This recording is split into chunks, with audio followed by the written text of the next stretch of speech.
নিজের দ্বিতীয় বিয়েতে নেচে ভাইরাল তামিম। হ্যাঁ দর্শক, দেশের টেলিভিশন তারকাদের ব্যক্তিগত অনুষ্ঠান হলেই দেখা যায় ছোট পর্দার অভিনেতা ও ইউটিউবার তামিম মৃধাকে। বিনোদন জগতে তামিম বেশ পরিচিত নাম, তবে সেই পরিচয়ের জায়গাটা আরো একটু শক্ত করলেন নিজের বিয়েতে নেচে। বিয়েতে তার নাচের ভিডিও তুমুল ভাইরাল হয়েছে। চলতি বছরের শুরুতেই বিয়ে করেছেন তামিম মৃধা। সামাজিক যোগাযোগ মাধ্যমে এক স্ট্যাটাসে নিজের বিয়ের খবর ভক্তদের সঙ্গে শেয়ার করেছিলেন। তবে তামিমের প্রথম বিয়ে নিয়ে বেশ সমালোচনা হয়, কারণ 2019 সালে দীর্ঘদিনের প্রেমিকা ফাইরুজ ইয়াসমিনকে বিয়ে করেছিলেন এই অভিনেতা।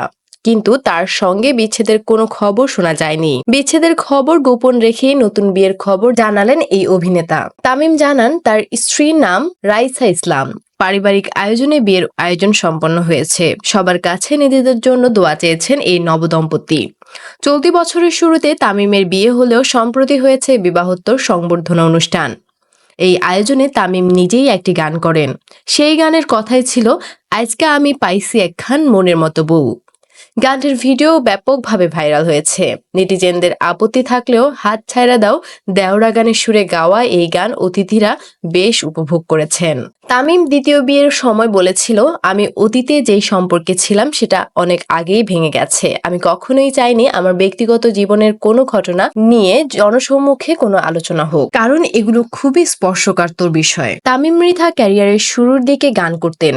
এসএ টিভির বাংলাদেশ আইডল প্রতিযোগিতায় তার অবস্থান ছিল 14 নম্বরে। গান করার পাশাপাশি বিভিন্ন সময় নানা মজার ছলে ভিডিও করতেন, নিজেই সেগুলোর অংশ নিতেন। পরবর্তীতে একের পর এক ইউটিউবে ভিডিও প্রকাশ করেন তামিম মৃধা। সেই ভিডিওগুলো থেকে জনপ্রিয় হয়ে তিনি সুযোগ পেয়ে যান ভালোবাসা দিবসের নাটকে।